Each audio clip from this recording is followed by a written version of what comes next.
Hello, everyone, and welcome back to another episode of CineMasochism. I am here with my co-host, as always, Sean Wasserkrug. Sean, how you feeling today about today's movie?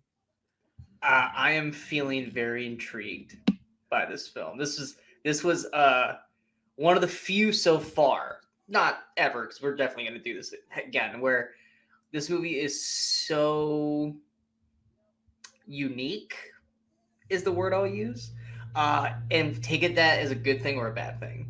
I'm gonna take it as one of those terms. It's so bad that it's actually fun, but it is really, really, really bad. Yeah, as we talked about before, there's kind of a couple categories that the movies on this show fall into. There's the ones that are just so bad, they're just bad and horrible and boring, which next week's I think was going to be one of those. There's the ones that we almost defend sometimes, and there's ones like this one, which are so bad, they're fun to watch for all the wrong reasons. Although I kind of think that the filmmakers were in on the joke on this one, but we will get into that. Today, we're going to be talking about the movie called Tammy and the T-Rex, or Tanny and the T-Rex, or Tanny and the Teenage T-Rex, or who the fuck knows, because they don't even know what movie they're making. Yeah. Yeah, it's a whole big long thing. So I remember starting this real quick. That like this, Brian's like, pay attention to the very, very beginning, and I was like, okay. And the trailer or the title comes up, and I'm like, I thought you said the movie was called Tammy and the T-Rex, because it goes Tanny and the T-Rex. And I was like, well, it's like if you try and read some of the trivia and things for this movie, they talk about how the original title was called Tanny and the Teenage T-Rex, and they later changed to Tammy, but that's not even true. Because throughout the movie, they clearly call her Tammy. She's never called Tanny in this movie. Never. Yet in the opening title card and in the closing credits, she's listed as Tanny for no reason other than whoever made the title cards just screwed up, apparently, and they just went with it. They were too lazy to go back and change that in post. Yeah, and apparently it was also originally called Tammy and the Teenage T-Rex, but it was basically chopped up. It was made as an R-rated movie. It totally is, though. The version we saw is. Well, okay. It was chopped up into a PG-13 movie, but cutting out the language and a few of the sexual references and things, and released as almost like I don't know if I call it a kids movie, but a family-friendly version of this movie is what actually came out on VHS. It was just called Tammy and the T-Rex. I don't even know, based off the R-rated that we saw, how worse it could have looked by then. Yeah, I don't know. Because, this movie came out on December 21st, 1994. Now, that was a VHS release at the time. Later, I think it might have hit DVD. I'm not even sure if it ever hit DVD. That was this PG-13 version. Never went to theaters, so there's obviously no box office information. It's only 82 minutes long, and we watched the long cut of this movie. So I don't know what the other one looked like. I think wasn't it like an hour 33 minutes? It was like 5. There was I think ours was at least like 90 minutes. Yeah. Yeah, it wasn't that much longer. I think it's just more or less because they had to cut all the R-rated stuff out. Yeah. It had a budget of $1 million, which I mean, I guess I can see it because it doesn't look like it was filmed on a home video camera. The effects are complete shit. But they had decent people in it. I'm gonna defend the one big aspect of this movie because that thing did not look like shit. Well, the one big aspect of this movie didn't cost them any money. That's true. Yeah. It was free. So yeah, go over that. A little background on this movie. I'll go ahead and give this up front. Is that apparently the director, Stuart Raphael, says he was approached by a man who lived in South America who had some theaters there, and he had this animatronic T-Rex. Now, where he got it, why he had it, I don't know. But apparently it was apparently sold and be moved to an amusement park in Texas, where it was going to have its new home there. And according to the director, the eyes worked, the arms moved, the head moved, and he said he could have it for 2 weeks before it was going to be shipped to Texas. And he said, we can make a movie with it. He said, what's the story? He said, I don't have a story, but we have to start filming within the month. So he wrote the story in a week. So basically this old movie only exists because somebody came to the director and said, hey, I have an animated T-Rex. You want to do something with it? And he goes, sure, I'll write a movie around it. And this is what he came up with. Which honestly, given that, kudos to you. Yeah. I don't for like having to write. You're not gonna get like a Scorsese-esque picture with it. You're gonna have some hey, how can we have fun with this. I And they appreciate him definitely, knowing his limitations. He didn't try to make like a Jurassic, because this is the year after Jurassic Park. yeah. So he didn't try to make a real. I think that's where they got this T-Rex from. I think there was some big promotional thing for Jurassic Park down there, and they didn't need the T-Rex anymore. Because I'm sorry, the T-Rex looks actually really fucking good. That's a It's good decent. It's decent. mechanical T-Rex. I guarantee you it was probably for some promotional thing with Jurassic Park, and then obviously it's a year later and they didn't need it anymore, and that's where I guarantee that has to be why.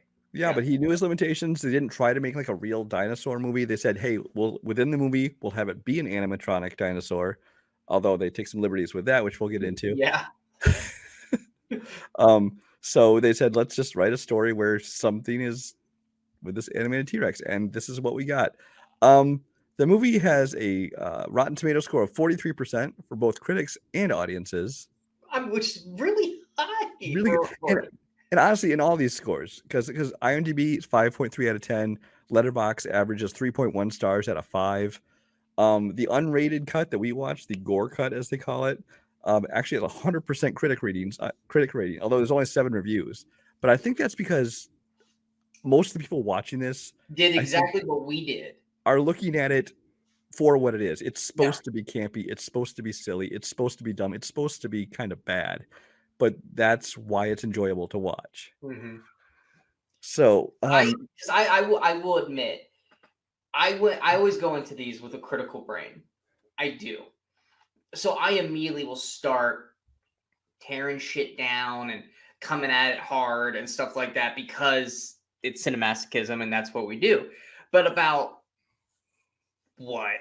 Probably halfway through the movie, like I think once the actual T-Rex came into be, I was like, I'm actually having a fun time watching. Like I'm not even like attacking this anymore. I'm actually kind of embracing the craziness of this. And then we actually had a good time watching it. And I think everyone, even the just the scores, before you saw the gore cut, like said 43%, 5.6? You said 5.2? 5.3 on IMDb. Yeah. I mean, I think but they don't separate the gore cut from the regular. I think it's one of those things where it's like they started critically going after it, and then about halfway through the movie, they were like, oh, this is shit, but it's fun shit. It's no different than watching like a Broken Lizard movie where it's like you know that they're not trying to make an Oscar-worthy picture. These are just 5 guys that just are making a fun, stupid comedy, and these guys are trying to make a fun, stupid, gory. I don't want to call it a monster movie because it's not really a monster movie, but you have to embrace the weird. And this is not a Kung Pao situation because I feel like every time we say like it's so fun, it's stupid, and we're like, "Oh, you took Kung Pao." No, Kung Pao was an entirely different situation, and it's not the embrace the stupidity of it. Kung Pao is just dog shit. This is actually like fun and like actually like laughably fun. Because there's honestly, as bad as the writing is, I actually enjoy some of the performances in this movie. I really do. Yeah, and again, I mean, he wrote this thing in a week because they had to start filming. They apparently filmed everything within 25 minutes of the director's house. It was clearly very low budget. I mean, $1 million for a real movie is pretty I guarantee low. you most of that probably went to the budget of the cast and the crew and stuff. Yeah, and this was a movie that was lost for the longest because it got released on VHS, like I said, in this PG-13 cut. This would have been like 3 years before DVD, so I don't think it got released on DVD. Basically disappeared as just some throwaway crappy VHS movie. And it wasn't until just a couple of years ago, one of those, what they call the boutique DVD companies, those ones that kind of pick up these small titles and put out these special editions and all the extras and things like that. Apparently they came across this original print of the original R-rated cut, and they're the ones that kind of cleaned it up and restored it and put it out on DVD and Blu-ray and 4K and whatever. And now it's gotten this cult following where it's got, a lot of people are being exposed to it for the first time. Like I have this vague recollection of the title, maybe, but I had never seen this movie, and I've seen almost everything, especially in the 90s. I mean, come on. I heard of this title, but I chalked it up to most dinosaur films in the early 90s trying to make money off of Jurassic Park. Like We're Back came out, Theodore Rex came out. Theodore Rex, Prehysteria, which was a kid's dinosaur movie. Like I chalked up Tammy the T-Rex as something like that. I didn't know any of the cast. I just heard Tammy the T-Rex and I heard it wasn't good. And even me being a huge dinosaur fan, I was like, all right, I'm not going to waste my time with this because at this point, you got a flagpole of Jurassic Park. It's Jurassic Park, and then everyone's like down here. And it's like, yeah. I love dinosaurs, but do I want to watch stuff that's down here or do I want to watch Jurassic Park for the 100th time? I'm going to watch Jurassic Park for the 100th time. It's no different than shark movies. You know, once you had Jaws, you know, you had to wait until something that came along that was at least in the middle region was like Deep Blue Sea and like The Shallows before a shark movie was worth watching again. And so that's why this one just completely went right past my radar. Yeah, and then as far as the cast, I mean, it's promoted like on the cover with, you know, starring Paul Walker and Denise Richards. But this is, I mean, Paul Walker had done nothing before this. I mean, this is pre-Meet the Deedles, Paul Walker. This is all he had done is like a couple of made-for-TV things. Denise Richards had appeared in a bit part in Loaded Weapon 1 and some TV movie, apparently. This is her first kind of real movie she made. And this is what, like 3 years before Starship Troopers, which is kind of her big breakout. So they were both nobodies at the time. Honestly, I think they both do a good job in this movie for what they're given. I think they're both fine. And what's funny is the biggest name in there is an actor that I don't even know his real name. I know him as what he's famous for, which is Bernie from Terry Kaiser. Yeah. Yes, because as soon as he popped on the screen, I went, Bernie. Yes, he is Bernie from the Weekend at Bernie movies, of course. He's honestly at the time he was probably the most recognizable star who was in this movie. He was because nobody else is really in this. I mean, I'm looking real quick. Nowadays, I mean, if you've never seen Weekend at Bernie's, no one knows who he is. Efren Ramirez from Napoleon Dynamite, one of our favorite films around these parts. Pedro. Good old Pedro's got like a 1 minute scene in Not even like a 30-second scene as pizza delivery guy. Yeah, which we hate Napoleon Dynamite. I recognize Poppy Montgomery. She's somebody who was on some of those. I think was it Without a Trace, one of those procedural shows, and she's done some other things. I recognized her, but yeah, no, this movie had no stars in outside of at the time. Terry Kaiser was the biggest name you had. But we did have knockoff B-class Kurt Russell in this movie. There's actually that kid has been in a bunch of stuff. I don't have that list right in front of me. Is that Theo? No, that's George Pilgrim is his name. And he basically looks like a young Kurt Russell in this film. Yeah, he honestly, and if you look him up on IMDb, he looks like kind of like David Duchovny in that picture. But yeah, is what he is. He metamorphoses through the years into different actors and stuff. Okay. So anything you want to get out of the way before you get into the movie? No. Let's go ahead and jump right into this fun thing. Okay. So movie starts. First thing you see, of course, Tammy and the T-Rex. The title. I'm sorry, Tammy and the Teenage T-Rex. Yes. And then you got the fantastic music. Yes, it starts off with this song. I think I'm not sure if the title of the song. The song is about the Dinosaur Man, which is kind of foreshadowing, I suppose. It's kind of the theme song, I guess. And I'm still not sure. Sean and I were trying to figure this out. Are they actually, because it starts off in like cheerleading practice, are they actually dancing to that song? And Brian thinks they are, and I think they absolutely aren't, because there are moments where there's like a roar in the music, and they're not doing anything to acknowledge that, which if you're a cheerleader, you would have done something. Well, if they're not, then they're dancing to some song the exact same beat and tempo, because they're dancing to that song as far as we're concerned. There are parts when that song hits that they should be doing something like towards it, and they're not. But it's one of those, part of me wonders if like the person who sang it was like someone on the crew, and like, hey, remember in the 80s when every movie had their own official theme song? This is going to be ours. But even then, it has nothing to do with Tammy. It has nothing to do with T-Rex, but it is about a dinosaur man. And the lyrics are just fucking stupid. They're not good lyrics. But because you're spending more time, like, yes, you have a bunch of pretty girls, including Denise Richards, dancing around you. But I was more distracted, like, trying to listen to the lyrics of the song. Because right. It's I can't remember what singer it sounds like. But he has a very distinct voice, and I can't for the life of me remember what musician it sounded like. But the lyrics are just stupid.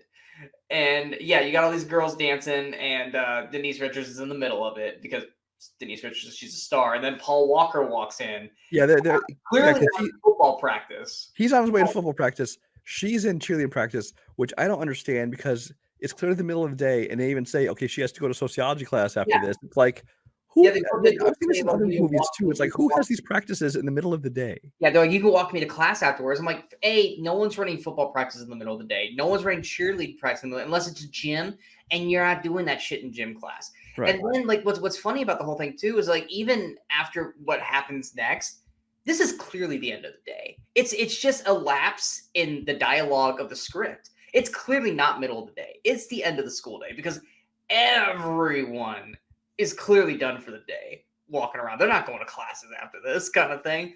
So it's definitely just a fuck up in the script. Because that was one thing that you and I both stopped and were like, who the fuck is running practices? Well, I don't know. There's a movie we watched recently. I can't remember what it was though, where somebody's like sitting in the bleachers watching like cheerleading practice or something. And we're like, why are they doing this in the middle of the day? Because they go to class again after this. It's like there honestly there are a lot of like teenage movies where I see like they're like eating lunch and they're on the bleachers watching like practice, like football practice. Yeah, but like it's gym class, but it's like more or less like they got all the football players to like have gym at the same time, so that way they could do practice kind of thing. Yeah, in full uniforms and everything. Yeah, I guess that's allowed at that school. And similarly in cheerleading practice, of course, I mean, not that I mind because it's Denise Richards, but cheerleading practice is like most of these teen movies where the cheerleaders are doing these super sexual dances that my school never got to do. I'll just say that much. No, see, my school had the had cheerleaders, which were like the. Not saying they're ugly, okay? So don't jump on me for this. But they're like the average girls who want to be cheerleaders. And then there was the dance team. And the dance team was nationally ranked. The dance team like would go to nationals and stuff. And that's where all the super attractive and shape girls are. Whereas like our cheerleaders, while still attractive, those are the ones you would find like the girls like, you probably shouldn't be a cheerleader. Probably should be on the band. I'm surprised you didn't join the team as one of the guys spotters, like fired up. I played baseball and then I was a wrestler, so no, I was too busy. But yeah, that was my thing. It's like the cheerleaders did like, yeah, go. The dance team, they were the ones doing those moves that you were like, I'll pay attention to the dance team. So yeah, glimpse into Sean's world. That's one thing you always notice in these movies. It's always the cheerleaders that are like everything. And it's like, no, there's dance team, there's cheer team, there's oh god, See, we didn't have a dance team. We had the cheerleading team and the pom-pom squad. Well, it's like there's also like it's not spirit squad, but the ones that like do all the tumbling sticks. They're called something special too. I can't remember what they were called. But yeah, there was like three separate our squad like three separate kind of cheer squads basically. Color guard, I think it was color guard. I've been color guard, but yeah, color guard was usually they had the flags, but they also did the okay. Not a tambourine, is it? Where they the stick and they flick it in the air and yeah, they did all that shit. Interesting. Anyway, so my high school career. we then meet Tammy's token gay black friend Byron, who I love in this movie. This guy's got some of the best overacting. And also he's basically doing. What was his name? He's basically doing Meshach Taylor from Designing Women. Remember that guy? Yes, and wasn't he also a mannequin? I think he was a mannequin as well. He was a mannequin also. And this guy's just chewing the scenery, and I'm loving every damn. Because at first I'm like, oh, the typical gay black friend. But then as the movie goes on, I'm like, I'm loving this character. He's so funny. And I wouldn't like look at him. I was like, he hasn't really done shit. But I was like, in this movie, he's clearly to me my favorite part of the movie. Paul Walker brings some roses to Tammy, but she rejects them, basically saying, you can't be with me. He gives her a bracelet or a bracelet and the flower. Or he gave it to her previously, but he gives her the roses. Yeah, and she rejects it, so he eats the flower, which will come into play later on. Yes, he eats flower from her, and her big thing is like she used to date this guy Billy, who we'll meet soon, who basically is still super possessive, and he's a complete asshole, and he's so violent, and she's afraid that if she dates, what the hell's his name? Michael. If she dates Michael, that basically she'll be putting Michael in danger. So she doesn't want to get in a relationship with Michael. It's a typical relationship, kind of like almost like a Biff situation, but Biff is just a bully in the school. Billy is like, honestly, Billy from Stranger Things. Like, this kid's got a group of dangerous people. He's been in jail multiple times. Dude's a criminal, and he's probably gonna kill a motherfucker. Which she has every reason to be worried for Mike's safety, because this guy literally just wants to fight. His fighting style, though. Yeah. So then so Billy and Michael get in a big fight, because of course Billy comes up at that moment, and they get in a big fight. Billy is the Kurt Russell lookalike. Billy is the young Kurt Russell lookalike. They get in a fight, which looks more like a girl fight. Honestly, it's like a lot of hair pulling and pulling of clothes since I'm the fight choreography guy. Until they start dropping in those. Yeah, go for it. This is one of the most ridiculous fucking fights. For having a guy who plays football in Paul Walker's Mike, and a guy who's supposed to be like this badass, don't fuck with me kind of criminal in Billy, they're kind of just like doing the thing where they grab on each other's arms and spin until one of them falls over, and then they run at each other, and they kind of almost do like a clothesline in wrestling, but they basically just kind of bump at each other, and one falls over, and then another one. It's like they can't decide whether they really want them to throw punches, which they do, but not great. And then eventually, when they realize we don't know what we're doing fighting wise, they wait. First, you forgot the elbow drops. Oh yes, see, I said it was almost like a wrestling. So the full-on wrestling, like. So I will commend them on this, because, and I hate this trope. It's on TV, it's in movies. When you got two guys fighting, usually like someone will be on the other side of a couch, and you'll see the one person go and do this and fall off camera. And it's like, first off, no one drops an elbow like that. That would A, not cause any damage, and B, it just looks fucking stupid. But he goes to do it, and I'm about to go, ugh. But he actually drops a legitimate Macho Man Randy Savage elbow twice. And I was like, okay, he's actually doing a legit elbow drop. Like, I'm not mad at that. But he does the thing. I was like, this guy clearly watches wrestling. I appreciate you. Because those are some legit elbow drops. Which Paul Walker no-sells the whole thing. He pops right back. I'm like, dude, he dropped Macho Man elbow drops. You sell that shit. But they pop right back up. And at this point, they're at a standstill, because neither of these fighting styles are working, and then they go to the what the fuck, Brian? The crotch grab. First, Billy just grabs on and starts like pulling hard onto. And Paul Walker is selling this, and he's like in such pain. He's like, "Oh, I'm in such pain," and then he does the same thing back to him, and then the next thing the two of them just hold and grasp onto each other. You're both ball grabbing at this point, and then the police show up, which are basically two hick like sheriff guys, and they're all like, "Oh no, we gotta." Oh god, they said something like a testicular standoff. Testicular standoff, and they're both just the whole time. Billy and Mike are just screaming, ah, and then finally they're like, "Oh!" And Byron's going, "Ooh, good move." He does. Ooh, it's hilarious. I think that's when I realized. Okay, I like Byron. But they're like, okay, on 3, just let go, which they don't let go. And then finally, I think they let go, and then like Mike's like, all right, we good? And they're like, wait, aren't you, I thought you were in pain. Mike's like, joke's on you. I got a cup on. Which I'm like, why are you selling it in the first place? Why are you in such pain, supposedly? You could have just been still beating the dude up. Once again, fighting choreography. If a dude's grabbing my junk and it don't hurt, yeah, I'll sell it, and then bam, because he's not protecting his fucking face. But no, instead he's like, I'm gonna grab this guy's balls too, which says a whole lot about Mike that I don't want to know about. But it's a very just like, because they're literally holding on to ball sacks for a full minute of screen time. Yeah. And everyone's just watching, kind of like, except for Byron, who's loving it.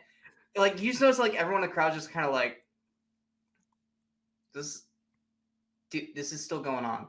Like, if no one in the, like, it went from like, yeah to, except for Billy's friends, especially there's these two girls, and one girl in particular is just like through the whole movie, she's just psychotic. Yeah, kick it out. She basically she plays the grunge girl who wants to be with Billy, but Billy's focused on Denise Richards, and so she's trying to basically be female Billy.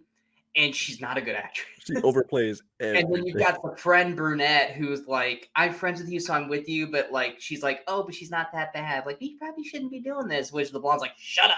And then they do it anyway, kind of thing. It's very stereotypical high school stuff. But yes. And I think like Billy does get a shiner because he's got like a scuff bruise right here. Yeah. But anyway, that continue. So that basically the fight ends, and that's basically the end of that scene. Honestly, Yeah. honestly. Then I think Billy does get taken away by the police though, because he's not a high school kid. Because I think the sheriffs do actually take Billy away. that maybe I honestly Pretty don't sure remember they that. do. But then we then are introduced to the animatronic T-Rex and Bernie, of course, Terry Kaiser, who plays Dr. Wachenstein, Something like that. and his assistant, who is Hilda or Helga. Hang on, I just lost the name here. It's Helga. one of them. Helga's her name. Yeah. Who's basically dressed like in this weird like 90s slutty outfit, although she then also sometimes puts on like a lab coat over top of it. It's just She's very... basically dressed like how a stripper wants to dress like a lab assistant before she strips off. That's basically what she's dressed like. Yeah, and And these then you two are playing it totally over the top comedic. I mean, this is Yeah. what kind of the point that we were like, okay, I think they know what movie they're in. Yeah, and then you got the big muscle bound doofus, and then you've got, to me, the most annoying fucking character, the computer nerd, who's looks 14, but you telling me he was like what 34 when they were Yeah, shooting? there's if anyone here has ever seen Children of the Corn, the guy the person original. who played like The the original. original, the person who played like the head of the children, the evil children, whatever you call them, he even at that time was already like in his like late 20s playing like a I don't know 11-year-old kid or something. In this movie, I looked it up. I want to say he was like 30 or 30 something years old. He looks like a 14, 15-year-old kid, but he's like the scientist basically who's behind the all this technology and stuff like this. And he's So got an voice the whole way through, and it's God, it's annoying. yeah, he really does. So So we meet this whole group, which looks really, really good. It's a good-looking mechanical dinosaur. yeah, and Dr. Walkenstein wants to demonstrate. He wants to demonstrate the power of the dinosaurs. He's like crushing things and stuff like this, and he says, pretty soon I'm going to give you a brain, and then we will be able to achieve immortality," which they never really spell it out clearly in the movie, but apparently his goal was to be able to put human brains into these animatronic dinosaurs for some reason. Yeah. And later he says it's like so people will never have to lose. Honestly, it's like they try and make it sound like he has noble intentions. Like now he probably wants to do it from a monetary standpoint. He wants to cash in on this, Yeah. but he wants to make it so no one ever has to lose anyone again. You could even put like pets into this, or you can put their people's brains into, and so no one ever has to deal with loss. That's the thing too about him is that he's talking about this and it comes off evil science-y, but then it's like Hey, he's got good intentions here. it's like, it sounds like he has good intentions. He's going to, but he says it with like a mechanical. Yeah, but I'm just like, no, you sound like you're coming from a good place, technically. Except that you really want to make sure this T-Rex can really bite through shit. But yeah, and why animatronic T-Rexes? Why not make animatronic people? You know what? Because he probably got a phone call from a guy who said, "Hey, I've got an animatronic T-Rex. Do you want it?" He's like, "Cool, we'll do Cool, I that." can put my brain in that. I wasn't able to find a human-looking robot, so I'll use this instead. Which I still want to know, because even in the movie they don't show it, because they obviously they can't fuck with the T-Rex because it's they only have like 2 weeks with it. Where would that brain sit? Because I'm sure it's not. It's a robot. Where the fuck's the brain gonna go? Physically, there's all kinds of problems with this, but we'll get into that as we goes on. So Tammy calls. Then we see Tammy calls up Michael, and basically says, I want you to come over. And apparently, she's decided Billy's not dangerous even after the testicular standoff. Yeah, I don't know. So she calls. He's like so eager to come over. He's like, "Ooh, I'm on my way." He's a horny teenage kid. It makes sense. And so he grabs his one condom, which really annoys Sean.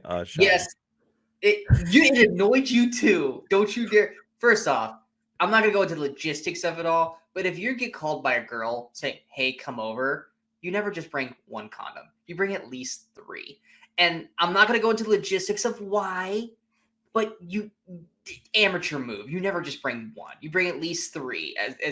But yeah. Anyway, continue. So he gets there. She has told him not to come in the front door, obviously, because her parents wouldn't like him coming over. So he's climbing in through her window. The psycho girls on Billy's group see this happening. Yeah, because they're literally just driving by the neighborhood and they just catch him. Yeah, they just happen to be driving by, and they call Billy. Her dad calls her upstairs in her room. So yeah, because apparently she has a different phone line. Comes in and him and I forgot what Tammy, duh. They're just knocking shit over and they're laughing, having a good time. And then the phone rings and she picks it up and it's her dad going, "Is everything all right up there?" And we're like, "Does she have a separate phone line?"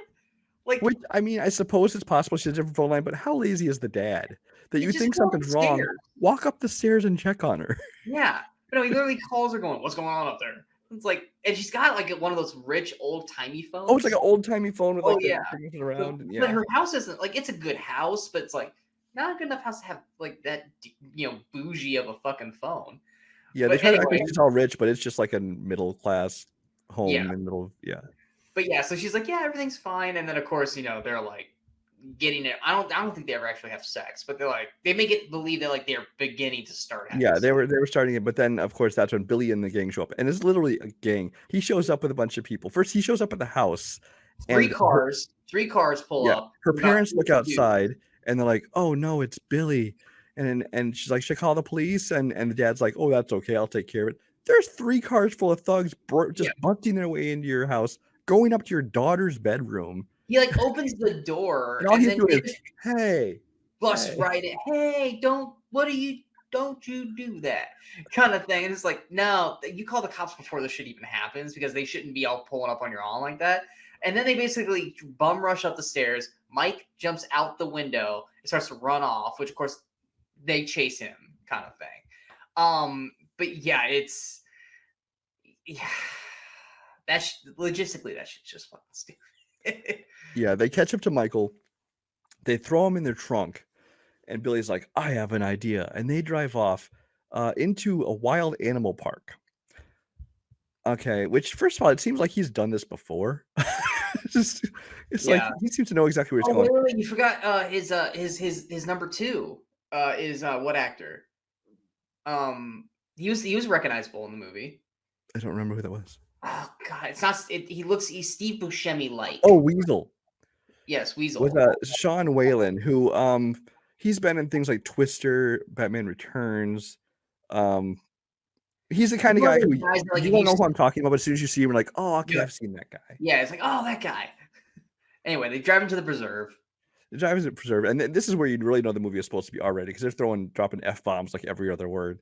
Yeah. Um, they basically they pull up into this wild animal park. They basically stop in kind of this lion enclosure, which at least one of the cars they're in is a convertible, and they're all getting out of their car in the And the middle of girls this. are in a Jeep. The girls are in a Jeep also. So there's plenty of open availability Yeah, for so I don't know what your animals. plan is to do with Michael even at this point, but you're all getting out of the car in the middle of this lion exhibit as well. It's like you're At gonna get one ripped to point, at, shreds. at one point, they show a lion, a panther, and a cheetah Yeah. all out in the open.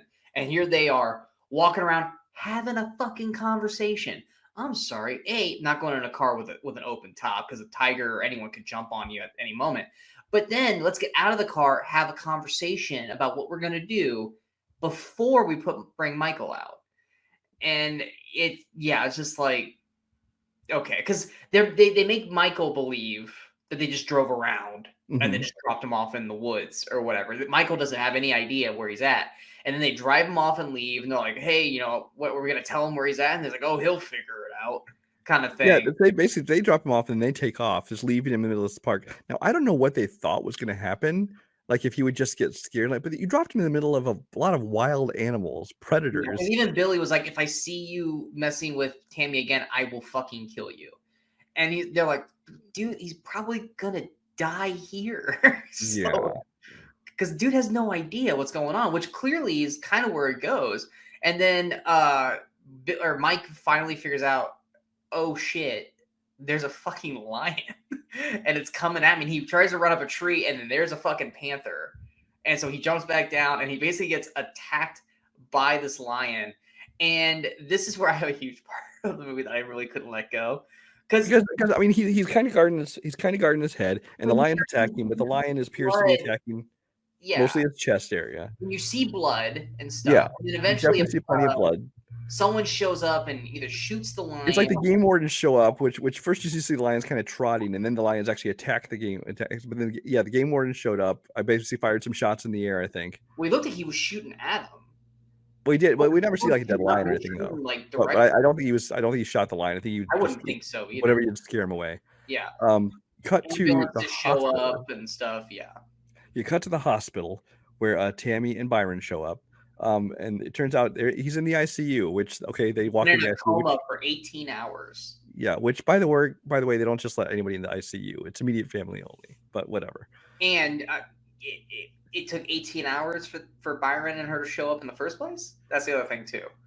But so they go into his room, and Paul Walker has no blood on him. He's got no damages whatsoever, except for punches to the face from Billy. So he looks pristine for someone who was just mauled by a lion. Well, and I still argue. Okay, he was guarding his head. Maybe the lion. I don't care about the face. I'm caring about the chest. The lion focuses attack to the chest. Net. This is clearly post surgery. They've got him like stabilized at least into a coma. So they don't leave him with bloody clothes once they. He would still have bandages, and he would probably still have blood stains on the bandages from the injuries. He wouldn't be pristine clean and shit. Come on, he got mauled by a fucking tiger. It's been 18 hours. Things heal by then. Shut the fuck up. which I was like, because I immediately was like, okay, maybe they just don't have the budget for it. Maybe they don't have the budget for that. That's why. And then later we're like, oh no, fuck you. You totally had the budget for that shit. And that's what really irked me about this whole scene.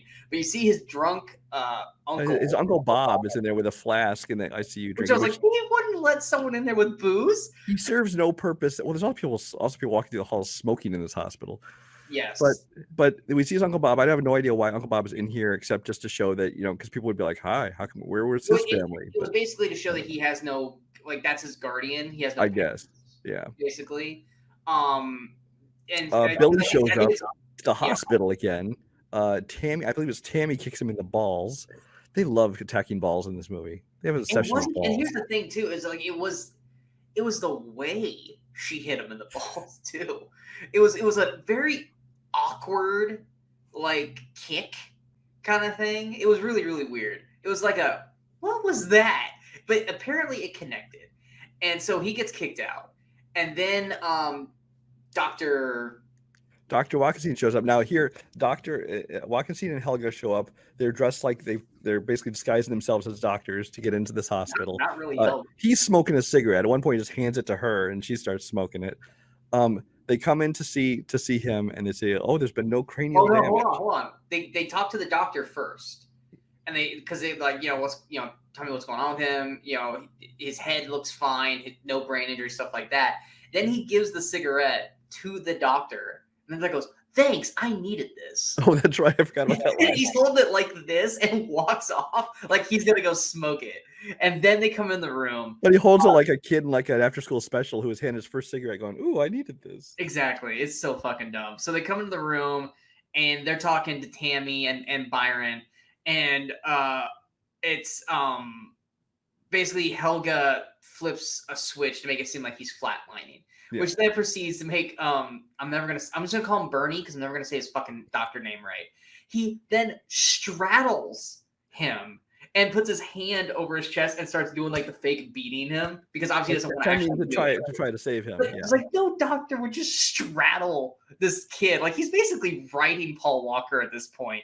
And then Helga's basically just making out with him, pretending like she's breathing. And fucking Byron has like fainted at this point, and then they basically oh, he's dead, which then Tammy then faints, and they're like, oh, we gotta take this bite of the morgue. They wheel his ass out, and then Uncle Bob finally wakes up after all the commotion, after all the nonsense, and he looks down and he sees Tammy and Byron there just like passed out. He's like, oh, what's going on, kind of thing. And then they wheel him out, and then miraculously Michael wakes up from his coma. Yeah, when they're outside, but like trying to move into their was a van or whatever it was. He just wakes up from his coma. It was a hearse. Was a hearse? Okay. Yeah, it was a hearse. But he wakes up and immediately sits up like the fucking Undertaker. First off, once again, you were mauled by a fucking tiger. You just had surgery. You ain't sitting up like that. And he just wakes up like, hey, what's going on? What's going on, guys? No, you got mauled by a tiger. They inject him with something, and then they end up just punching him out. Well, yeah, because they injected him and he went down, and then he came back up, and then the big muscle dude punched him, and then they just kind of just shoved his ass into the fucking vehicle, which once again, surgery. That if there was no blood before, now there is blood because stitches would have gotten popped and all that shit. And So even if he's not in a coma, he is on so much painkillers and shit. He's not sitting up lucid like, hey, what's going on around here? yeah. But like when they stuff his ass into the hearse, he should have popped stitches and stuff. He should have been bleeding at that point, but he doesn't. And so then they take him to the laboratory where the dinosaur is and the nerdy guy and all that kind of stuff. And then he proceeds to pull out a jigsaw. The doctor He wakes up again. They punch him out again. Oh, yeah. He does wake up a third time. They pull out a jigsaw. Not like some kind of surgical saw. No, an actual like Home Depot. I'm sorry, Harbor Freight Tools jigsaw. Thank you for the pop there. And I know it's a jigsaw because I work there. But the blade is this thick. Okay, look at the freaking human head. That is clearly going into the brain at that point. And so they basically like use a scalpel to cut along here, and then he sticks the freaking jigsaw all the way in. What was the point of the scalpel if they're going to use the jigsaw anyway? I think he was using it more as like a line, so he could follow. Which, I will say, for a $1 million low budget straight to VHS movie, their fake Paul Walker body was pretty damn good. It was actually from the skull of the brain when they were cutting into it, everything. But I'm sorry, he sticks that whole fucking jigsaw into his skull, which I'm like, that point's like, dude, you just fucked the brain. Like, you basically just cut the brain in half as well, man. There's no way that didn't just cut through that brain. So he does like the perfect like cut around the skull, pull the skull off. There's a perfect fucking dome, which I'm sorry, your cutting was so jaggedy. There's no way that would work. And then he takes the brain out, perfectly takes it out with no problem. Doesn't cut the nerves, doesn't cut it from the spine, just pops off the fucking brain, which should have been split into two brains at that point because the way he cut it. Yeah. And then he puts it in. The thug, Carl, the thug, pukes up at this point. Yeah. It's a very sterile work environment they're working in, by the way. Yeah, he does puke on him. And then he puts the brain in basically a blue, like, fish bowl kind of thing. Like a bowl. Yeah, it's this big-ass bowl with blue water and then plugs, like, this stuff in. Yeah, he starts testing different areas of the brain, sticking things in. Like, he wants to check the reflexes, like, the leg. So the leg of the T-Rex moves. And then he sticks in a different area, and all of a sudden he just gets a giant boner. Which... that's not really something that's controlled like a reflex. I don't know. No, we're sitting. Not that the T-Rex didn't have a boner. Paul Walker. Well, Paul Walker's did. Yeah, first they're testing the brain to see which part basically controls what. Yeah, they're testing out to make sure the brain works. So Paul Walker has like at least a 10-inch dick because that boner is apparently. Big. Which I forgot to go back and look, but I'm told also at that point you can see like somebody's arm underneath the blanket. The sheet. I told you because I remember I said at one point like his leg shoots up. When you do, you can look under, and it's a fucking arm. So I was like, at first I was like, dude, is that it? Did they actually shoot Paul Walker's balls and dick? Because it's like you don't like you see skin and shit, and it's somebody's arm. Yeah. And I'm just like, because I was like, I almost want to go back. And I was like, no, Brian's gonna make a joke about me really wanting to watch Paul Walker's penis, and I was like, I'm not gonna do that. But yeah, you can see someone's hand basically under Paul Walker doing that. Yeah, so they've established that the brain essentially still works. At which point they take the brain fully out. The nurse kisses the brain, which is she does kiss the brain. That's kind of gross. Then they connect it to the T-Rex, which we don't see because once again we don't know how the fuck that works. But they basically just put the bowl next to the T-Rex and are testing. Yeah, he says, and then they talk about, and then basically they decide, okay, our work is done for the night. So the doctor, the two doctors, basically they leave. Leaving Carl and I keep forgetting his name. Carl and the nerdy dude. They finish doing calculations and then to finish doing everything to get it all completed. They're leaving them there overnight. Apparently, they order a pizza. This is when Pedro, the pizza boy, shows up. And then when he shows up, no, wait, they're killed before Pedro shows up. Is that right? No. Pedro's killed first. Oh, Pedro's killed first. No, because they eat the pizza. They order the pizza. Pedro shows up. Oh yeah, because then they come back in the room. They find Pedro's dead body. They leave. They're outside. I remember that. Carl finds the pizza on the ground. Yeah, and he brings the pizza inside, and he says, "You owe me $5." I'm like, dude, you didn't even pay for the pizza. Why? Yeah, exactly. Why are you And asking him so for half the cost of the pizza? and then they're eating the pizza over Paul Walker's dead body, and then they're dumping the pizzas, like the crust and The crust like into his empty skull. into his empty skull. And then the nerdy kid actually at one point picks the pizza book back up out of the skull and eats the pizza. And it's like, ew, dude. But like at this time, they're not realizing that the T-Rex is alive, aka Michael is now the T-Rex because his brain's in there. And he basically I think was it the big dude leaves the room, and the nerdy guy's basically taunting the T-Rex at this point, basically thinking that there's no way that the brain's gonna be better than his science machinery shit. So he's basically doing the nerdy like, I'm better than you crap. Which then he turns around and the T-Rex basically kills him. You know, he kills the pizza man Pedro, and then he kills Nerdy Kid, which I was like, thank God. Doesn't he like bite his head off? Something like that. I don't know. The nerdy guy, yeah, he goes down and bites his head, pulls his head off clean. He squishes Carl. Yeah, he swishes, and then but then Carl's outside, and the T-Rex basically busts through the door, which is apparently next to like a club kind of thing. But like Carl's on the ground, and the T-Rex basically steps on Carl. Like, and guys, this is a T-Rex. T-Rexes cannot bring their feet together. It's not possible. They're too wide. But he basically steps on one, like a Carl's chest, and then the other foot right next to it steps on Carl's face. And the comedic part of it, which we don't see till later, Carl is flat. And when I say flat, I mean like steamroller flat. Like face is like as big as a fucking pancake flat. And which is funny. Which at that point you're embracing the craziness of this movie. But like literally like right next door is a club. And this couple comes out and they pick up a payphone. They're calling, and then all of a sudden the T-Rex comes walking over, and this is where the amazing special effects come into play, because clearly the mechanical T-Rex can't walk. Legit, real life wise, the mechanical T-Rex can't walk. So describe the special effects of how the T-Rex moves. I don't know if I even can. It's like this. It's almost like it's like done like with. I don't know if it's on computers or like puppetry, but it's just like these weird little. It's just basically moving the legs up and down and like moving a picture across the screen. And special effects. It's super fuzzy, like you can clearly tell it's put in later as a special. Oh, it's blurred. It is blurred badly. But basically, I guess I'll call Michael now because he's the T-Rex. Michael is the T-Rex. He walks up to the girl on the payphone. They scream and they run off. And then once again, T-Rex. This is the length of the T-Rex. He has the ability to grab payphone, pick it up with his two fingers, and then dial Tammy's number. And then she picks up the phone when she's in mourning and all this kind of crap. And she's like, hello. And you just hear, raw.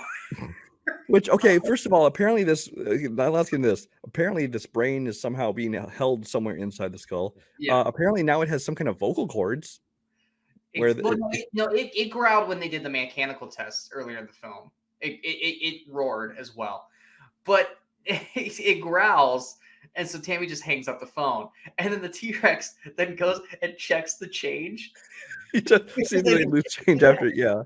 Which I was like, the T-Rex's reach is not long enough to check that. That's the dinosaur brain in me. But another part is like, dude, which it clearly is like, for anyone who was a fan of Jurassic Park and went and bought like the Halloween costumes, because I had the raptor head and the raptor. It's clearly a raptor like hand finger thing, because you can see the two fingers and it's long, and it's like, okay, that's a Jurassic Park Velociraptor like glove. I just love that he like goes in there, tries to check the change. Well, I think you explained the vocal cords, because it did actually apparently this animatronic thing they made with sound, but also apparently they must have put video cameras in the eyeballs, because why does it have eyesight? Even if you plug it into Paul Walker's brain, there's not working eyes unless we assume they put in cameras or something. Yeah, I mean there's a whole lot of logistics. Yeah, the whole thing of why this animatronic dinosaur can do one thing if they added Paul Walker's eyes to it, but then of course his eyes would be too small for the T-Rex's head. Yeah, so there's no reason why I can see that we know of, because all they did put in was the brain. We did skip over one thing to go along with the jigsaw. When they then bring out the industrial stapler to staple his skull back shut. They do. Again, not a medical stapler, just like a Harbor Freight Tools stapler. Yeah, they just literally staple his head back on, so that way they can like bury the body or like make him sure he has a proper funeral and shit. So But after the phone call, the Michael, the T-Rex, well, goes off. Byron goes to a party Yes, where Billy and everyone's at, and Michael, it's going off in search of Tammy, basically. yeah, but he apparently stumbles across this party. He stumbles across this party, which when he walks up, like to some people, like, what is that, an earthquake? But everyone else feels nothing apparently. Yeah. Because now let's make this clear. This T-Rex is not like real T-Rex size. No, It's supposed to be like I think they call it 10 foot tall. It's about 10 foot tall, 10 to probably about 15 20 foot feet tall. long with the tail. Yeah. So, but apparently it still creates earthquake-like effects when it walks for whatever reason. But only they can only feel that when it's convenient for them. Nobody notices. A truck, but taller. This T-Rex can walk up to the party to where a giant T-Rex head can like look at the party. Nobody notices a thing. Nobody thinks anything of it. It stands up like a sore thumb because then they show the camera from the party perspective. You see this giant T-Rex head just looking in and shit, and like he basically starts dispatching. Like he kills Weasel. Like Weasel's out taking a piss on. Well, first Billy is with the other girl that wants Billy. No. The blonde, she's dancing with that fat dude, and we're like, oh, this guy. Like, why is she focused on this guy? Oh yeah, this dude like this old like German for military our Power Ranger fans. He looks like I want to say it's Bulk from Bulk and Skull. Because I want to say Bulk's the bigger one and Skull's the skinny one. It might be the other. What you're talking about. I said for the Power Ranger fans, not you. He looks like Bulk from Bulk and Skull. Because he's got like the motorcycle head or helmet, and then he's just like this fat guy who's just dancing up on this pretty blonde. And we're just like, why is she grinding up and dancing on him? But then as soon as Billy shows up, she's just like, I'll see you later. And then walks off and then basically is like, hey, Billy, let's go. Yeah, and Weasel wants to go with them. He's like, where are you going? I'm going with you, man. Yeah, Billy and the blonde are going off to go basically screw in his car. And Weasel's following along like, I'm going to get sloppy seconds. And he's like, dude, go somewhere else. So then he basically walks up to Michael, who's he was taking a piss in the bushes. Yeah. But is peeing on the T-Rex. And then he basically like brings up his foot and like claws like kind Weasel. Of a little yeah, it's like this, but it shreds his whole chest open. And then his guts are falling out, which again, the effects for this movie were bad. It did, yeah, which is why it makes me so mad that Paul Walker wasn't actually bleeding from the lion attack. But Michael then strolls up to Billy. Strolls up to Billy, who's on top of the blonde having sex, and she's screaming. Because she sees it. He looks up and she sees starts Michael screaming, and he's going, "I'm good, right? Yeah, I'm good, right? I'm good, right? I'm good." Like 10 times.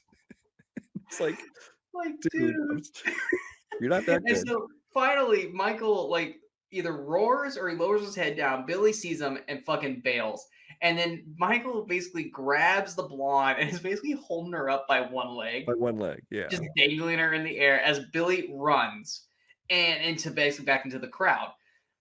At this point, Byron is in like a tent or something with a bunch of people. And Billy comes running in. And Billy's like freaking the fuck out. Everyone's like, what the hell's going on? Like, he must be on something high. And so then, of course, Michael shows up and basically tries to go after Billy, but Billy escapes. Doesn't he escape? No, he bites Billy's head off.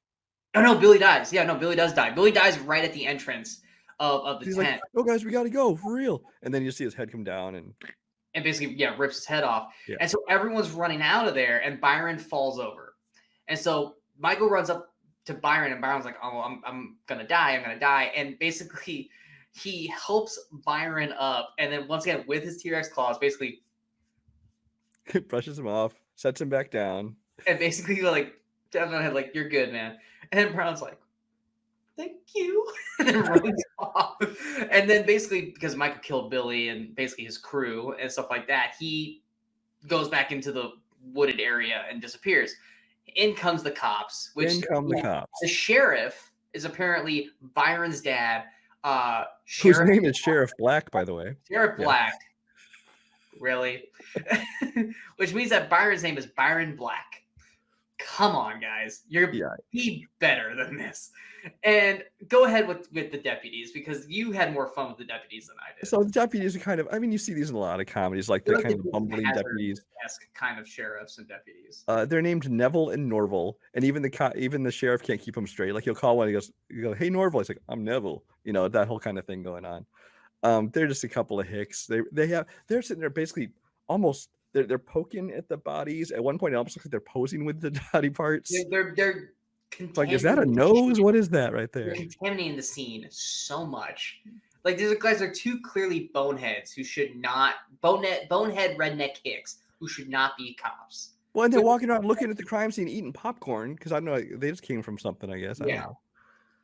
And they fight. They're looking around. They say, "There's more victims here. There's victims there." Oh, we found a one-legged girl. She still looks kind of good though. She's still kind of good looking though, and that's obviously the blonde that Willie was with. Yeah, so the blonde apparently survived. And then Byron's telling his dad, "Dude, you're not gonna believe me, but a dinosaur legitimately attacked everybody." And of course, they're all like not believing him or anything. Which I believe then doesn't it go? Or no, we go back to the doctor and Helga. Yeah, back to the laboratory, which is right next door to a club, and Helga and Bernie find what was the muscle dude's name again? Carl. They find Carl, and Bernie is like ecstatic because it's proving that it works and everything like that. And he's like, come on inside, Helga. We gotta clean up a little bit. He's like, bring Carl with you. And she basically grabs the folded leg and basically just drags like this flat limb in. It's just. But yeah, he's all excited to work. He basically and that's what he tells her. He's like, "Well, make sure to hook up the libido when it's our turn." I'm like, "Our turn? So are you going to put yourselves in there while you're still perfectly alive?" This is why I don't understand his plan. Yeah, but basically, he wants his robots to at least be able to bone. Which, by the way, it seems like Michael's libido is working just fine later on. But yeah. Not in the dinosaur, it's not. Not in the dinosaur, but I'm saying it's still apparently you don't need anything hooked up to it. Yes. For it to work, just the brain. Yeah. The T-Rex goes walking down the street, walking down the middle of the street, middle of town. Nobody notices it. So right up to Tammy's house. Well, this is during the day now. This is like the next day because it's sun out. So once again, yes, the mechanical Michael T-Rex walking down pedestrian suburb neighborhood. No one is seeing a fucking dinosaur, which I'm sorry, if I did, I'd be running outside. And I'm pretty sure there's reports out there by this point of like, hey, last night there was a fucking dinosaur killing people. No, no one would. They wouldn't have reported a dinosaur. They would report that a massacre happened at a party, but they wouldn't have said a dinosaur. Which I'm sorry, people got away. I think word would be out. It's not the internet, man. It's 94. No, word of mouth wouldn't have gotten there yet. But it's because I'm sorry, if I'm in a neighborhood and I see a dinosaur walking down the street, I'm going outside to see the dinosaur. Because I'm sorry, if I'm ever gonna die, if I have a chance, I'm gonna let a dinosaur eat me. Why? How'd Sean die? Sean was trying to hug a T-Rex. Did he succeed? Yes, he did. Cool. Sean went out like a badass. If I'm gonna go out, I'm gonna go out like a blaze of glory. I'm gonna hug a T-Rex and get killed. But it walks through this neighborhood and basically walks up to Tammy's window. Well, and as he's walking up, they even do that thing where it's like an earthquake, like I don't know if it's water or something. You see kind of shaking, but like nobody else, like his parents are downstairs, they don't feel anything. She's flying her makeup, her mirror shaking. And but apparently only upstairs that happened because downstairs nothing. Watch the Weekend Crusaders is Dragon Ball Z to understand that reference. But she basically she's cleaned up, and then you look out her window, you see this dinosaur going into the window. And of course, she freaks the fuck out. Her parents then run up the stairs. Her room is trashed, and she's missing. Which I still beg the question: how did her room get trashed? And she clearly got pulled away by Michael. Michael's head could not get in that room. And his hands are this long, so he can't reach in and grab her. Exactly, and his head can't get in. So A, how did her bedroom get trashed? B, how did Michael even get a hold of her to take her away without her just going up to the door or window and walking away with him? So none of that scene makes sense at all. But then he takes her to a barn, and he basically has her up against the wall, and she's freaking out. and he's basically going up to her, trying to basically explain. He's like pointing at the bracelet that she's now wearing, and she's like, "Yeah, that's my boyfriend Michael." And she's basically having the conversation with a T-Rex. Yeah, she's talking to this clearly animatronic T-Rex. Like I don't know why she's trying to have a conversation with to start with. Yeah. But then it basically is. She's like, "Who are you? What do you want?" He gets a flower and he bites off the flower, and then he starts doing charades. Like, see, it's yeah, they start doing charades, and then he basically she's not getting it, which I'm sorry, that's a pretty. I mean, maybe because we literally just watched it like 20 minutes ago of him doing that. It's like that seems like a pretty clear cut like understanding. But then he basically points to the bracelet. And she's like, Michael. And then he basically, once again, with T-Rex arms goes. He's going, Brain, Michael Brain. And she picks it up. Like, first because she doesn't get Brain. She gets Michael. And then he starts doing sounds like. And then eventually they get the Brain. One word. Brain. And then she picks up on which I'm sorry, no, there's no way she would have figured that shit out. But she basically figures out that Michael's brain got put. Immediately accepts it, like, oh, okay, I missed you so much. I'm like, yeah, we're gonna fix this. Okay. No so question. Then, the fact that now at this point they haven't had his funeral yet. No, they haven't yet. But apparently she just found out that his brain is alive inside this thing, and she's like, "Oh, okay, cool. Let's see what do we do next." Cool, because at that point she knows that the funeral's that day, so she's in her brain. She's already contemplating what to do. So we go back to her house. Her parents are freaking out, talking to Sheriff Black and his two idiots, and they basically start going, "Oh, this is another dinosaur thing. This is clearly a real thing." And then Byron walks up, and they're all like, "You tell me what's going on." And he's like, "I don't know. Like, I'm friends with her. That's why I showed up, because I was coming to see her, and what's going." And then all of a sudden, she comes walking from the backyard, like, "Hey guys, I'm good. I was just out doing nowhere stuff." And so they all leave, and then she basically grabs Byron. And what were you gonna say? Something? I believe it was the cops. No, was it with the cops or the Dr. Watkins scene who says, oh, no, because they're watching. That's right. It says they're watching from a car. Yeah, that's right. It says you can tell she's been with him. How do you know? From the way she's walking. I'm like, are you implying that this giant animatronic dinosaur had sex with her?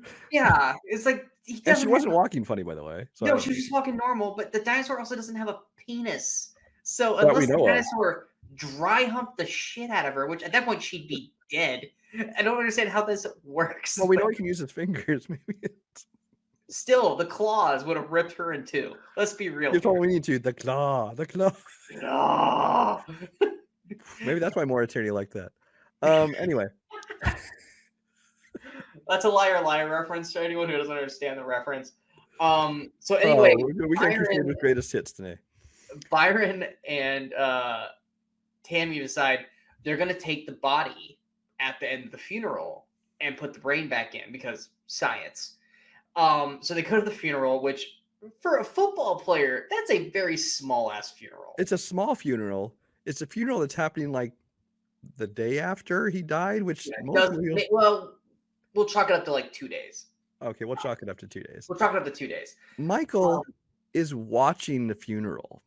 He's once again, just like at the party, he's off in the distance, but he's like behind. Not even distance. He's not even doing like Vin Diesel watching a funeral up on a hill. No, he's doing like he's 20 feet back, and the rabbi, the priest or preacher, whatever the fuck, who's doing the funeral. He's standing right here, and like fucking Jabba the Hutt here is the T-Rex. Anyone who just looks over the shoulder of the preacher can see a T-Rex going like this, and he's like watching it clear as day. You could see him. Not even Tammy and Byron, because they're facing the same side as preacher. They can see, but everyone else is behind him. And then like his Uncle Bob comes up and he has like an emotional speech, and like all of a sudden the T-Rex is crying. The T-Rex is crying. Apparently they put tear ducts into this T-Rex as well. Yeah, because it's such a motivational speech. It's really not, but apparently it moved Michael. And then the funeral ends, and everyone just wouldn't the tears short circuit him? By the way, just saying. What's that? Yeah, would have tears short circuit him technically. But everyone leaves the funeral like within a minute. And it was like, first off, funerals don't fucking end that quickly, and they don't scatter that quickly. Also, they just leave the body in the hole. Like, where are the grave diggers? Like, they would be filling that hole up relatively quick. But anyway, they all leave, and it's just Tammy and Byron, and here comes Michael. Once again, people are still walking to their car. They are not gone. They are maybe 20, 30 yards down the cemetery. All they have to do is turn around, and there's a fucking T-Rex right next to the grave. Which, once again, at that point, I'd be walking back up to the grave, going, "Oh, T-Rex!" But nonetheless, even if you don't think it's like living, it's like there's a giant animatronic T-Rex. Let's go check that thing out. And so basically, is it Byron that jumps in, or is it Tammy that jumps in? I want to say it's Byron that jumps in. I want to say it would make sense of Byron, but I thought Tammy was the one that opened the I honestly don't remember, but they open up this casket. And the body is mutilated. The fastest decaying body in the history of time. Like, clearly, it's been months since his body. Oh, it looks like it's been years. This is decaying. I was wondering if maybe that wasn't Paul Walker's body. But then you can see that the head wasn't fully attached properly, so it clearly is Michael's body. But it is like Indiana Jones after they opened the fucking Holy Grail, right? Or the Holy Grail in Last Crusade. It's like something straight out of Michael Jackson Thriller video. That's being generous. It probably has less flesh on it than that. Yes, and so it's like bodies don't, unless they threw acid on it, but no, it doesn't decay that way. So they're there's bugs and rats crawling out of it. Oh yeah, no chance it would happen that fast. Like literally, they just lowered the fucking casket at that point.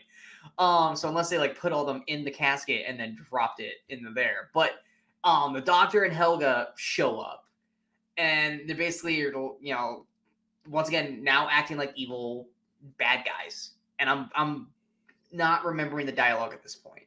So they show up and attack them basically and throw them in the grave. But then doesn't Byron grab Bernie and pull him into the grave too? I believe so. I don't remember exactly what happens there, but I just remember that they take off they capture them. That's right. I think is it Michael? Is Michael there?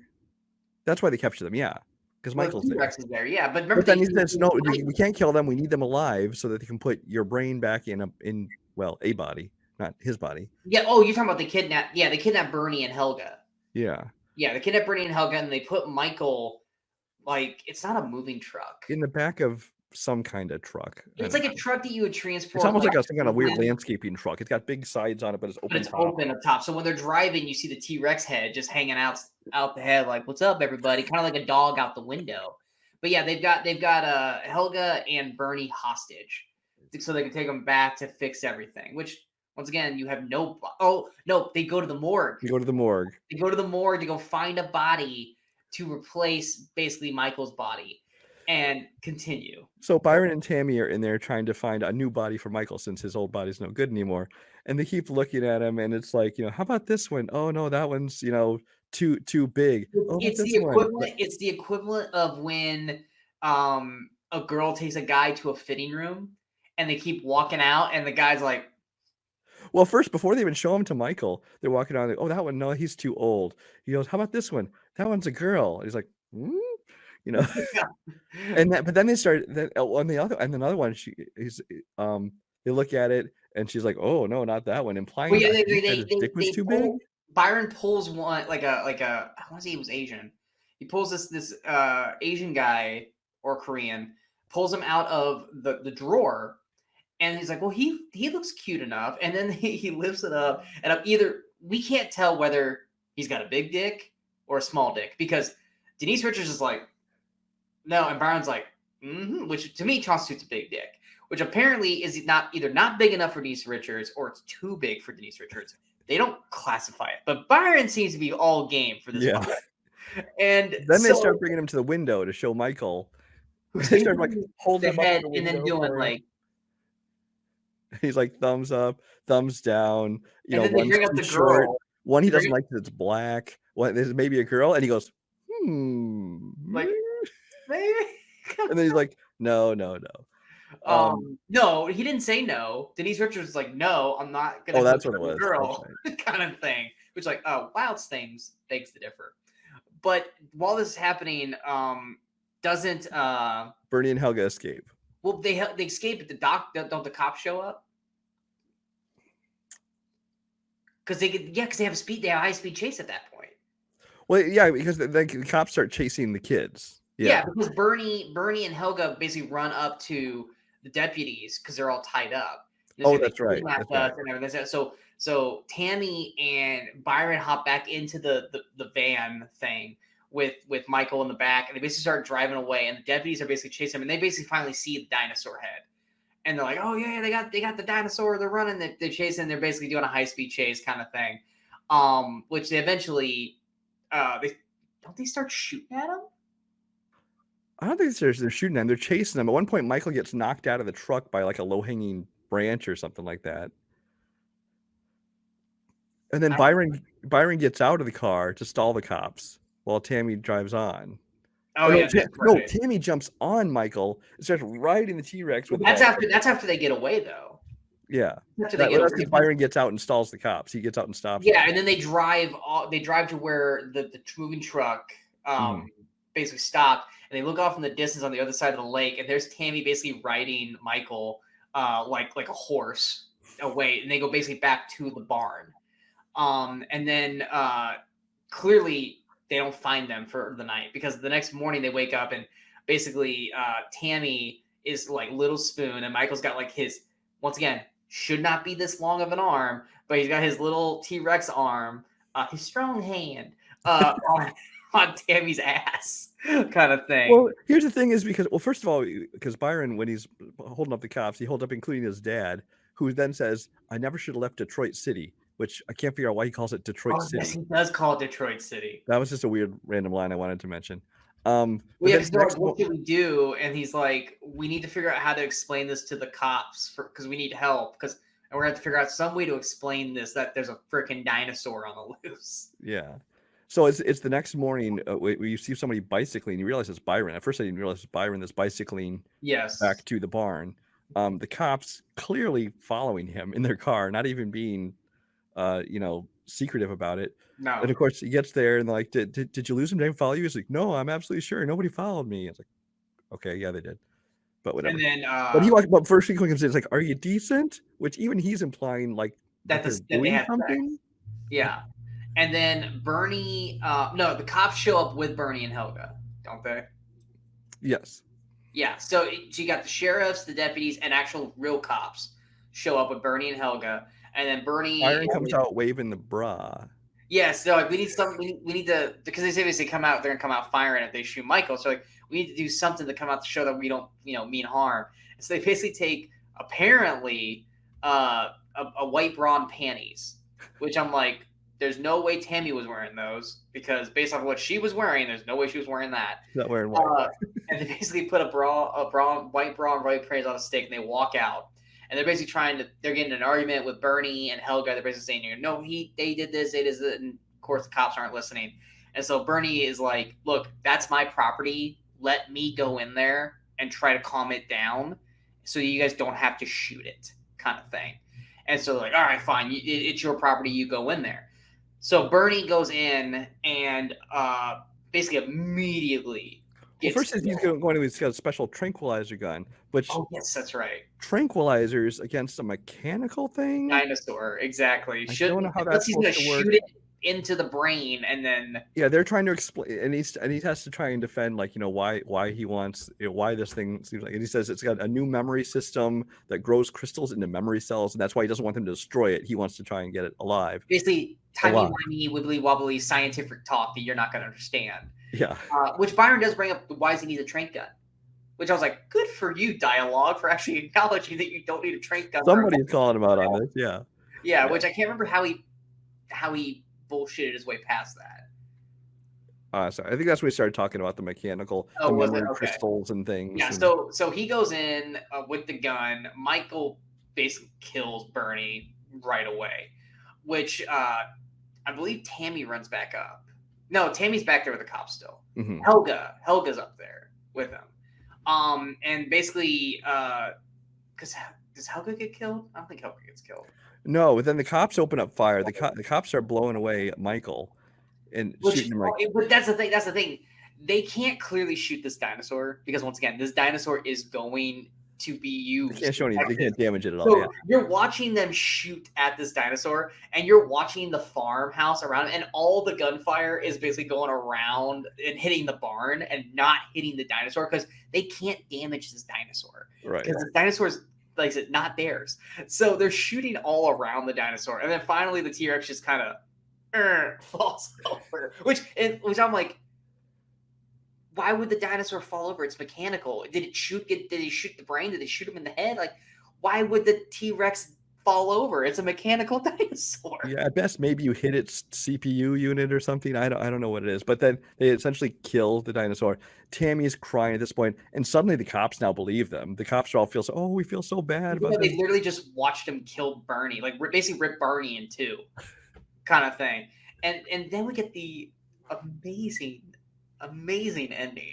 Yeah, I'm gonna take away the amazing ending. The ending scene, you have Denise Richards is arriving back home. I don't think they say exactly how long it's been. It doesn't. I don't think they do it. They don't do a time frame thing. But Denise Richards, Tammy, is coming home after school or whatever. She comes home and she says hi to her parents, and she goes upstairs to her room, and the dad says he doesn't feel comfortable that he's up there, kind of thing. Yeah, especially like that. And you go up there and you see Michael is basically a brain in a bowl. But he's the same bowl that Bernie put him in before he put it inside the T-Rex. This time attached to a computer so that he can talk now. Apparently they've recorded Michael's voice. I don't know where they got that from him, but we'll look at that. And attached to a video camera, so it's just how he can watch attached to the wall. And so she's having like a whole conversation with Michael now that she's back there with him. She mentions how they found some skiers' bodies somewhere that were buried, so they're well preserved. Check them out, and so they're gonna go check them out the next day or something like that.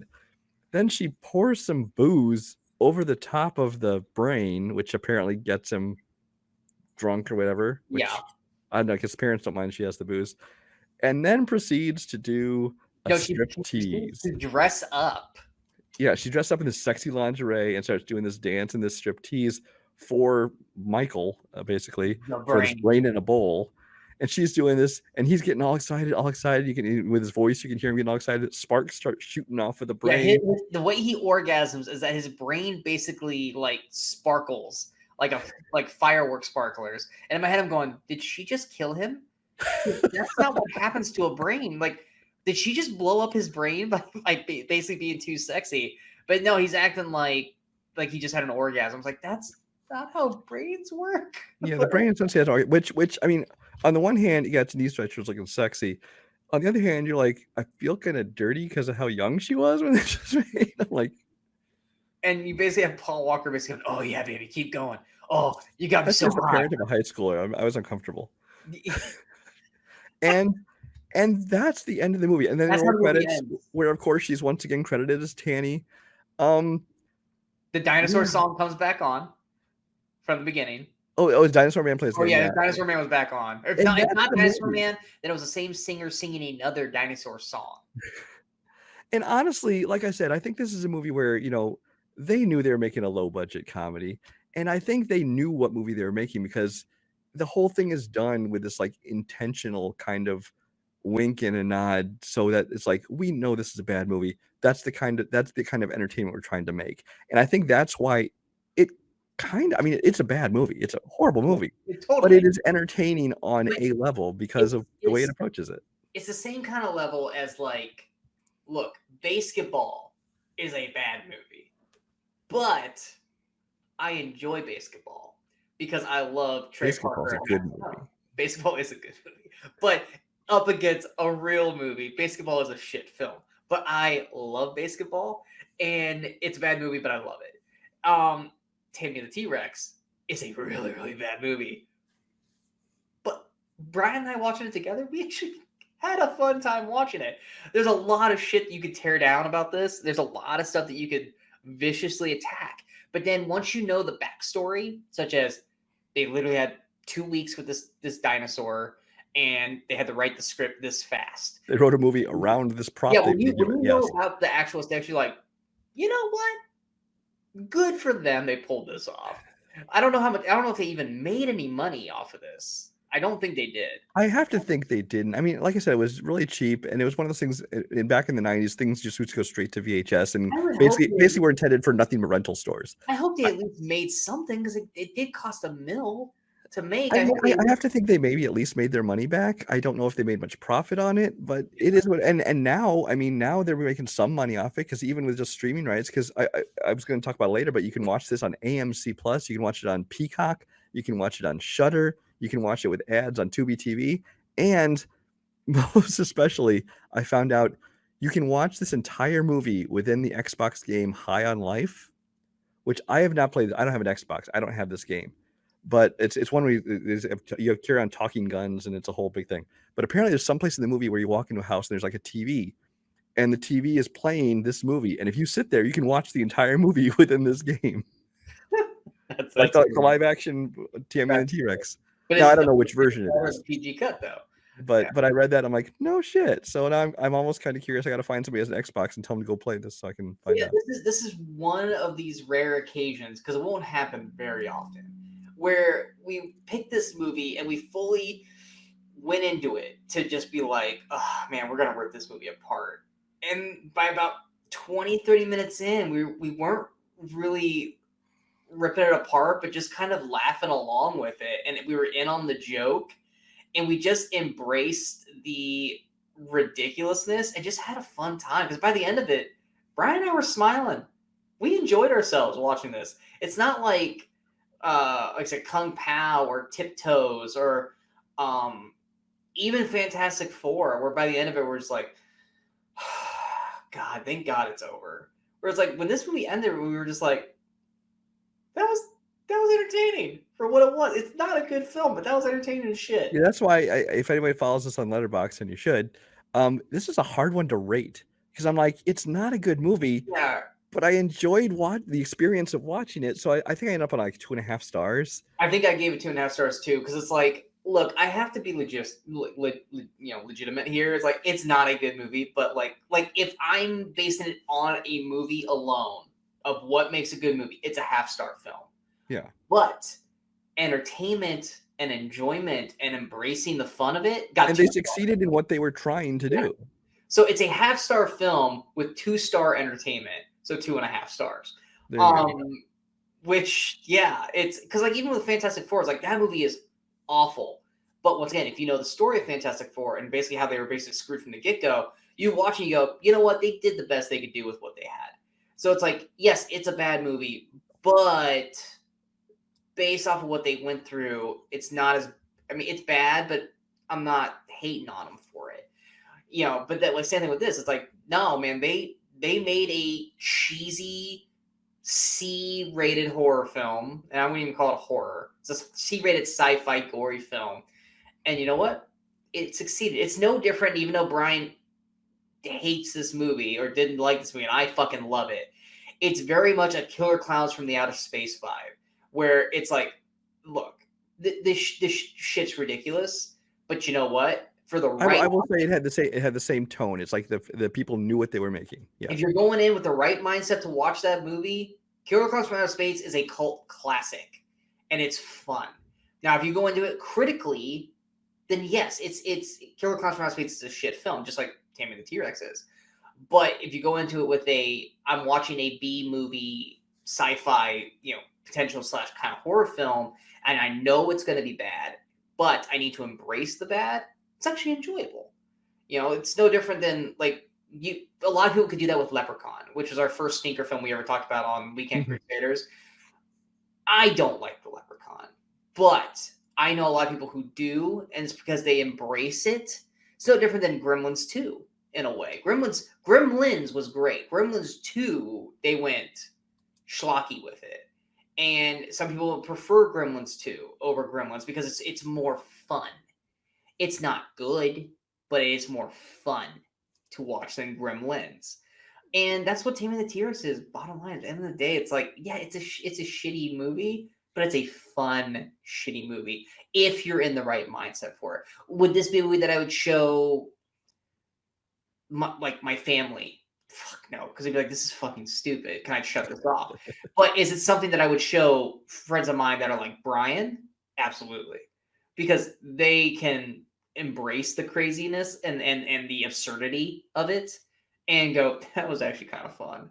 And it's like, yeah, it was. I'm glad I showed it to you, kind of thing. So if you're in that mindset, then we suggest Tammy and the T-Rex. If you can't get yourself in that mindset, which nothing against you if you can't, I get it. I get it. We have one friend that we both know wouldn't make it past 5 minutes. You know exactly what I'm talking about. He would, but just to hate watch it, just so we can Yeah, destroy just to obliterate it in a way, not to even remotely try to. No, not even to hate watch the movie, to criticize anyone who finds any enjoyment in the movie. Yes. We obviously wouldn't tell that person to watch this movie. And no, we're not going to say the person's name. But it's one of those things where it's like you have to know the audience and what they're willing to accept and what they're willing to enjoy. And if you think those people could enjoy something like this, then Tammy and the T-Rex is worth checking out. If they're too strict or they're too much like, critical of stuff and they're not willing to, open their brain up to something like that, then no, they should strongly avoid this movie. But yeah, and yes, once again, anyone who tries to come at us about Kung Pao, that is not the same fucking thing, and we're not. No. Kung Pao is things that are stupid but not funny. So unless you got anything else to add, that's the end of our discussion on this one. Next week, next week's I don't think it's going to be as much fun. Unless there's something because I haven't seen this movie since it came out in theaters. Part of me is wondering, and we're not going to tell you what it is, guys. I know it's from 2000. I'll say that it's from 2000. Part of me is hoping that it's got something memorable in it, like Dragon Ball Z with a nothing. And as long as there's something in there that we can grab onto to remember, because if we don't have that nothing thing, you can't remember a single scene from Dragon Ball Z, can you? Outside of the car head at one point. You can't probably remember. We watched it about a year ago. I guarantee you probably can't remember a single fucking scene from that movie outside of the car scene because nothing's memorable about that movie except for how ridiculously funny that scene was. Yeah. Or no, the opening scene with the string fight. But I feel like this movie that we're going to be talking about next, I'm hoping there's at least a scene like that because I don't remember the movie at all. Because this is a movie that it wasn't like made to be schlocky. This is a movie that tried to be good or thought it was good, and it was not. If we can, we try to keep our picks. Well, Brian picks the movies, but Brian tries to keep the picks for the most part. I want to mention one. We had a different movie planned for this week, which Sean had picked the next movie. Just because of schedules, things got moved around. We wanted to get this one out because we wanted to tie it in with 65. Yeah, this we were supposed to do Tammy and the T-Rex like 2 weeks ago, but we, like I said, our schedule. You guys who follow us legitimately, you guys know we've been kind of behind on stuff. But we are going to do Sean's pick. We're just going to do it another time. Next time we have an open week. That's all. Trust me, we're going to talk about this. Yeah. Now, the movie that we are talking about next, pay attention to what's coming out next week. You'll figure it out. That's a good hint right there of what we're going to be talking about. And I'm not this week, next week. That's a good tip of the hat of what we're going to be talking about. Like I said, I don't remember the movie. I don't. I barely remember the cast. I think I remember the bad guy in it. I saw it, but don't remember a single thing about it. I don't either. But yeah, that's going to be our next one. So we do hope you guys enjoyed this episode as much as we enjoyed actually talking about. This is probably one of the more fun ones to talk about. And more embracing the fun instead of going, this is fucking ridiculous. This was pretty funny. If you guys did, hit that like, share, subscribe button to the channel so you guys stay updated with all the latest videos pop up on the Movie Crusaders. Of course, you have to follow some of the social media outlets you see below. Let us know what you guys thought of Tammy and the T-Rex. If you guys have checked this movie out, did you embrace it like we did, or did you just absolutely hate it like, Critical Brain? Which, once again, nothing's wrong if you did, but we would love to hear what your guys' thoughts are. Coming up next, we will have this week's episode of the Weekly Crusaders. My film is a college sex comedy. Brian's is an animated film that's actually really, really good. And then we'll have CineMasochism as well at some point this week. And of course, the big review, John Wick 4 comes out this week. Brian probably will be around for that review. I don't know if we're going to do a spoiler review or not, but John Wick's like 2 hours and 45 minutes. There might be a lot of shit to talk about. Who knows? There might not be a lot to talk about because it's John Wick. Let's be real here. But we definitely will have a review for Remember John that Wick. scene where he killed that dude? Yeah. Okay. Remember that one scene where he went bam, bam, bam, bam, bam, and the guy like died? That was great. Which one? There's like 800 people who died in that movie. The 422nd one. But anyway, we hope you guys enjoyed the episode. This is CineMasochism. My name is Sean Waskrew. That's Brian Michaels, who forgot to introduce himself at the beginning of the episode. Yeah. But we are the Movie Crusaders. And until next time, in case we don't see you, go watch the movies and go have some fun.